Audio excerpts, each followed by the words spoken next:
Expert teachers v. experienced teachers.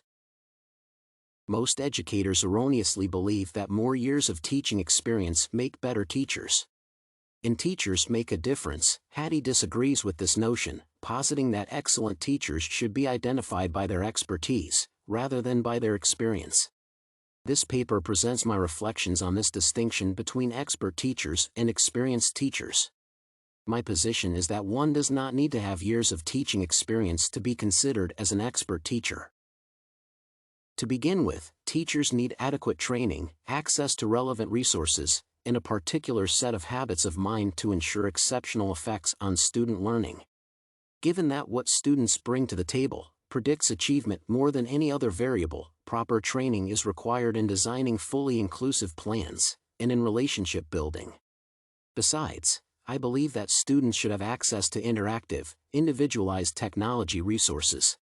I value being open to continuous learning, paying attention to surroundings, and thinking flexibly, as they will enable me to use real-time feedback to improve my teaching.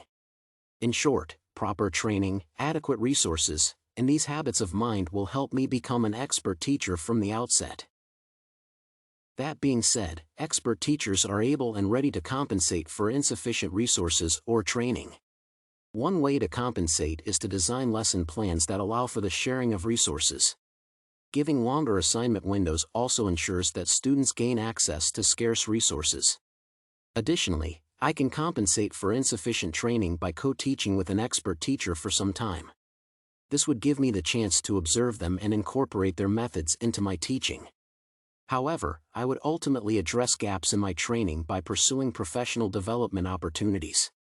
I believe that my resourcefulness and open-mindedness will enable me to overcome such insufficiencies, and thus, show that I am an expert teacher. I have always believed that the goal of education is to ensure that students learn the concepts they set out to learn.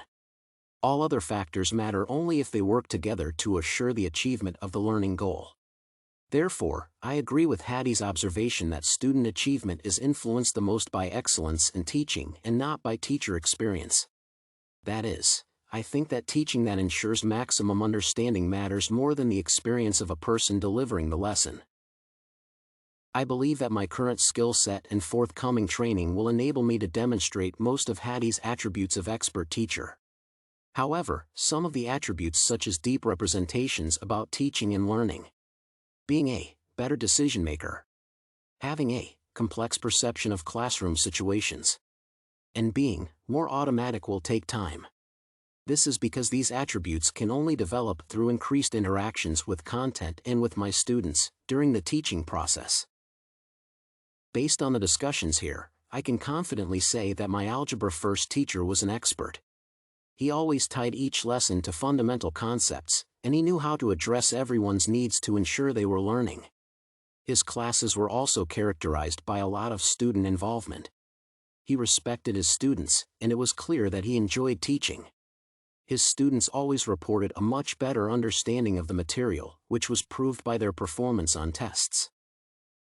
In conclusion, I agree with John Hattie that there are differences between experienced teachers and expert teachers, and that one does not need to have years of teaching experience to be an expert teacher.